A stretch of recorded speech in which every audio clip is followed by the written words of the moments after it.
이재명 정부가 다주택자 규제를 넘어 1주택자까지 비주거와 주거로 나눠 투기꾼으로 몰고 있습니다. 대한민국 헌법 제14조 모든 국민은 거주 이전의 자유를 가진다. 이 조항이 가벼워 보입니까? 비주거 1주택자의 면면을 들여다보면 투기와는 거리가 먼 사람들이 대부분일 것입니다.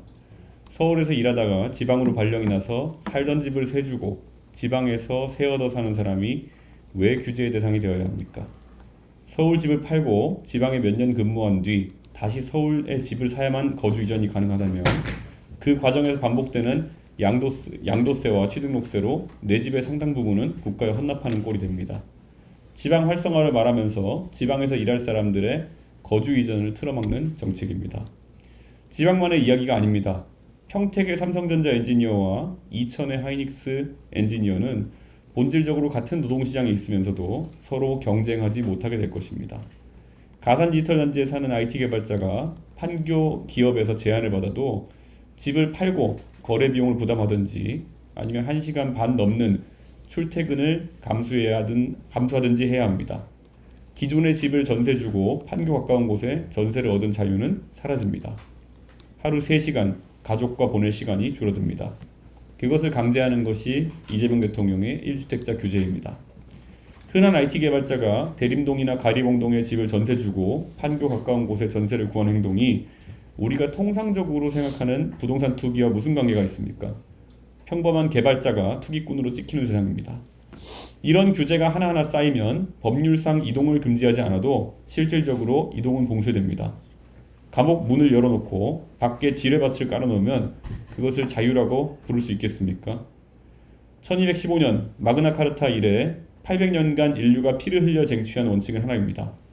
국가 권력이 자의적으로 개인의 재산과 자유를 침해하지 말라는 겁니다. 민주당 정권은 부동산 가격을 억제하겠다며 수요 억제 일변도의 정책을 반복해왔고 그 결과 똘똘한 한 채로의 전환은 이미 상당 부분 완료되었습니다.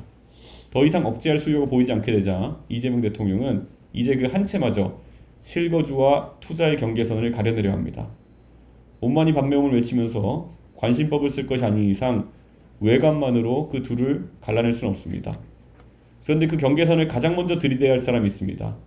인천 계양구 국회의원이 마지막 경력인 대통령이 자식을 다 키워 분가시킨 뒤에도 재건축 대상인 성남 분당 58평 아파트를 팔지 않고 퇴임 후에 거주하겠다고 합니다. 1998년에 3억 6,600만 원을 매입한 이 아파트는 현재 시세 27억 5천만 원, 1기 신도시 재건축 선도지구로 선정되어 있습니다. 이것이 실거주 의도입니까? 아니면 투자 의도입니까?